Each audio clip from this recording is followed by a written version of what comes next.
ሰላም እንደምናችሁ ውድ አድማጮቼ ይሄንን የምትሰሙ ሰላምታዬን አቀርባለሁ። አሁንም ደግሜ እንግዲህ ይሄንን ቻናል ለማሳደግ ሰብስክራይብ ሼር ያደረጋችሁ እንደዚህ የምናውቀውና የምንችለውን ነገር ሼር እንድናደርግ ፈቃደኛ ነኝ። በተለይ ይሄ አላማ እኛ እስራኤልን በተመለከተ የመጨረሻውን ዘመን በተመለከተ ነውና አንዳንድ ነገሮችን ደግሞ ልክ እንደዚህ እንደ አማኞች ቤተክርስቲያን እንዳለ የምናያቸው ነገሮች ማመልከት ግድ ይላል እና በዚህ ልጅ ጥያቄዎች ላይ ነውና በተለይ ህግ ሰባኪዎች ህግ ምናምን ይላልና እንትኑ ትክክል አይደለም የሚል ወቀሳ ነው ያመጣሁበት። ክሱ ትክክል አይደለም። ትክክል መክሰስ ይችላል ሰዎችን ለማስተካከል ግን አንደኛ ክሱ ራሱ ህግ ሰባኪ ያለ አይመስለኝም አሁን ከይሁዳውያን ውጪ። ምክንያቱም ህጉ የተሰጠው ለእነሱ ነው ይላል እና ዮናታን አክሊሉ በጣም ግሩም አድርጎ ደግሞ የሰበከውን ስብከት በጣም ነው የሰማሁት። ማታ ከስራ ስወጣ የሰማሁን የመጣሁትና እግዚአብሔርን አመሰግናለሁ። ከዛ ይሄ ልጅ ምንድነው መጽሐፍ ቅዱስ ማቴዎስ 5:13 ላይ ኢየሱስ እንዲህ አለ፣ ህግን ነቢያትን ለመሻር የመጣው አይምሰላችሁ፣ እርሱን ልፈጽም እንጂ ለመሻር አልመጣሁም። እውነት እላችኋለሁ ሰማይ ምድር እስኪያልፍ ድረስ ከህግ ምንም አታልፍም ይላል እና ምንድነው መጽሐፍ ቅዱስ የሚለው? ህጉን ልፈጽም ነው የመጣሁት ነው የሚለው። እውነት እላችኋለሁ ሰማይ ምድር እስኪያልፍ ድረስ ህግ አንዲት ይውጣ ወይም አንዲት ነጥብ ከቶ አያልፍም፣ ሁሉ እስኪፈጸም ድረስ ይላል። ኢየሱስ ክርስቶስ ህጉን ፈጸመ እንጂ አልሻረም ነው የኔ ክርክር። ህግ አልተሻረም፣ ምንም የተሻረ ህግ የለም። የመስዋዕቱን በግ እሱ ራሱ ሆነ፣ ህግን ሁሉ ፈጽሟል። እንዲያውም አሁን በጸጋ አይደል እንድንፈጽም እኛ ከጸጋ በታች ነን ከህግ በታች አይደለንም ሲል ህግ ያላችሁ አሉ፣ ህግ ያሌላችሁ አሉ። ገባችሁ? ህግ ያሌለው ሰው ምንም አያውቅም። አሁን ኃጢአት ምን እንደሆነ እናውቃለን። በጨለማ ነበራችሁ ይላልኛ ምንም እንደሆነ አናውቅም። ህግ ያላቸው ደግሞ በክርስቶስ እስካልሆነ ድረስ ህጉ አያጸድቃቸውም ማለት እንዴ። ይሁዳውያንን ብሉይ ኪዳንን አማኞች ወደ እግዚአብሔር አብ አልቀረበም። አሁን ደግሞ መንፈስ ቅዱስ ምንድነው ህጉን ገልጾ ነው የሚያሳየን። ቃሉን አጽንኦ ነው የሰጠው ኢየሱስ ክርስቶስ። እንዲሁም ቃሉ እዚህ ጋር የሚገርማችሁ አንድ አርቲክል አለ። በቃ ስለ ቃሉ በጣም እንድንረዳ የሚያስፈልጋቸው ነገሮች አሉ ማለት ነው እና ምን ይላል እዚህ ጋር? ኢየሱስ የእግዚአብሔር ህግ ስልጣን ለማስተዋወቅ ከመንገዱ ወጥቷል። ፈሪሳውያን የከሰሱት ምንም ይሁን ምንም ህጉን ለመሻር አልመጣም።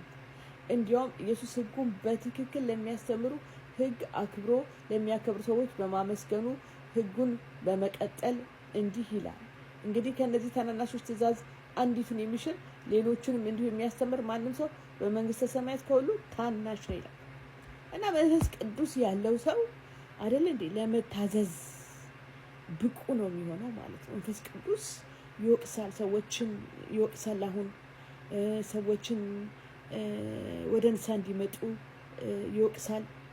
ኃጢአት ስናደርግ እንዴት ነው እኛ እንኳን አማኞች ሆነን አይደል እንዴ ቀላል አይደለም የመንፈስ ቅዱስ ወቀሳል። አንዳንዴ ኃጢአትን አቅልለን በቃ እኛ ድነናል፣ ኃጢአት ልክ እንደሚመለከተን ኃጢአት ልክ ለኃጢአት ዋስትና እንዳለን ነው አንዳንድ ሰዎች የሚያስተምሩት ማለት ነው። ለምሳሌ አሁን ይሄ ልጅ በዚህ ላይ ያስተማረው ትምህርት ለዚህ ነው ሁላችሁ አስተማሪ አትሆኑ የሚለው። ለምሳሌ ኤርሚያስ 31ን አምጥቶ ወደ እስራኤል ደህንነት ላይ እና በጣም መጠንቀቅ አለብን። ለምሳሌ ኢሳይያስ 31 አፈጻጸም ምንድነው እዛ ጋር ምንድነው የሚያወራው ብለን ጠንቅቀን ማወቅ አለብን ብዬ አስባለሁ። አንዳንድ ነገሮች አለ የሚያነባቸው ኮሜንተሪዎች ግን ሲገልጻቸው እሱ በሚፈልገው መንገድ ብቻ በመሆኑ ለምሳሌ እነማሙሽ ስለ ሮሜ ስለ በጣም ብዙ ትምህርት ያስተማሩ ሰዎች ናቸው። በጣም ብዙ መገለጽ ያስተላለፉ ሰዎች ናቸው ማለት ነው። እና እነሱ ሚዛን ላይ ለመግባት ከባድ ነው ብዬ አምናለሁ። ግን እኔ ህግ ተሽሯል የሚለውን ነገር በፍጹም አልተሻረም፣ እንዲያውም ተፈጸመ ነው አይደል? ባልንጀራን ውደድ፣ ጠላትን ውደድ አይደል እንዴ? ቀላል ነው እንዴ? ስለዚህ እንድናቅ ያስፈልጋል ማለት ነው። እና ለኃጢአት ዋስትና የለንም። መንፈስ ቅዱስ አሁን እንዲያውም ገልጾ ነው የሚያሳየን። ሐዋርያ ጳውሎስ እየተናገረ ያለው ስለ ሙሴ አገልግሎትና ስለ ኢየሱስ ክርስቶስ አገልግሎት በክርስቶስ ስናምን ኃጢአቱን እንድናቅ ገልጦ ያሳየናል። ኦፍኮርስ አቅም ይሰጠናል አይደል እንዴ? ወደ ንስሐ እንድንመጣ አይደል እንዴ? እንድናደርግ አቅም ይሰጠናል። ብዙ በሊፌት አለው። በጣም የሚገርም ነው። ህጉ ኃጢአትን እንድናቅ ነው ያደረገው። ኃጢአቱን እንድናቅ ነው ያደረገው። መንፈስ ቅዱስ ደግሞ አሁን የአዲስ ኪዳን በክርስቶስ እንሆን ደግሞ ኃጢአቱን እንድናቅም እንድናደርግም ማለት እንድንታዘዝ፣ እንድንጸድቅ እና ኦፍኮርስ በራሳችን ምንም አልጸደቅንም። በክርስቶስ ነው ወደ እግዚአብሔር የቀረብ ነው። የጥል ግድግዳ፣ የሞት ፍርድ በሰውና በእግዚአብሔር ላይ ያለ ገደል የፈረሰው በክርስቶስ ኢየሱስ ስራ ነው። ወደ እግዚአብሔር ቀርበናል ማለት ለኃጢአት ዋስትና አለን ማለት አይደለም። ምንም ጊዜ ቢሆን ኃጢአት አይን ያውራል፣ ኃጢአት ያደክማል። ብዙ ስለ ኃጢአት በዚህ ላይ አሁን ጨምሬ አልናገርም። ግን እዚህ ጋር ላሰምረው የምፈልገው ነገር ምንድን ነው? ህግ አልተሻረም፣ በክርስቶስ ኢየሱስ ተፈጸመ። ልፈጽም ነው የመጣሁት። ኢየሱስ ክርስቶስ ፈጽሞ መስዋዕት ሆኖ ህጉን ሁሉ ፈጽሞ አሳየን። እኛም እዛ ውስጥ እንድንገባ እውነት ነው። መንፈስ ቅዱስ ትልቅ ሚና አለው በዚህ ላይ። ራሳችን አይደለም። አንድ በክርስቶስ የሆነ ሰው ያውቃል።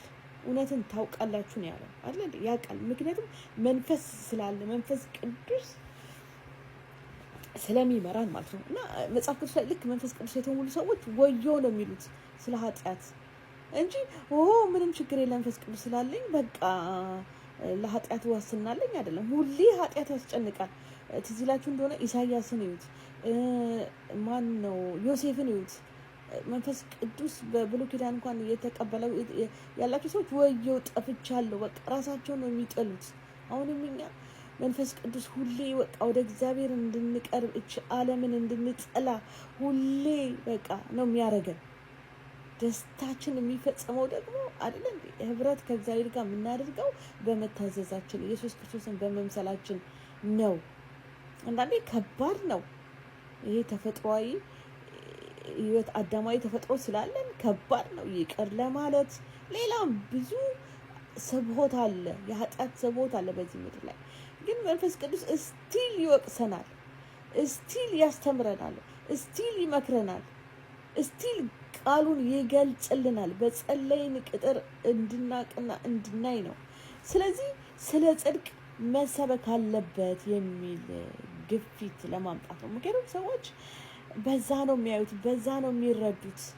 እና ሰባኪዎቻችንን ኢንከረጅ ዲስከረጅ ሳይሆን ኢንከረጅ በዚህ ዘመን ያሉ ልዩ እንቁ ሆነው የሚጋደሉ ከሰይጣን ጋር ከሰው ጋር እና ስለዚህ አንዳንድ ትምህርቶች ግልጽ አይደሉም። አሁን የዚህ ልጅ ነገር ምንም አይገባኝም ማለት ነው።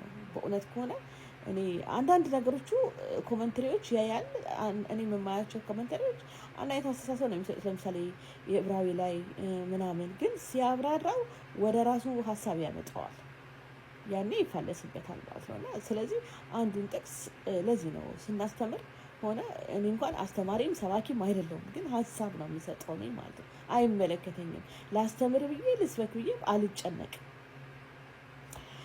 ግን ስለ እውነት ልመስክር ብዬ ነው ማለት ነው። ስለዚህ ህጉ አልተሻረም ተፈጸመ እንጂ የሚለው ጋር ነው የምስማማው። ልፈጽም ነው አንዳት እኔም ታናሽ ነው ከዚህ ከህጉ ውጭ የሚያስተምረው መንግስተ ሰማይ ታናሽ ነው ማለት አማኝ ልትሆን ትችላለህ አይደል? ግን ታናሽ ብልጽግና አይኖርህም። ህጉን መቃወም ህጉን ማጥላላት ከባድ ነው ማለት ነው። እና ሰዓት እያለቀ ነው። መልሼ እመለስበታለሁ። ተባረኩ።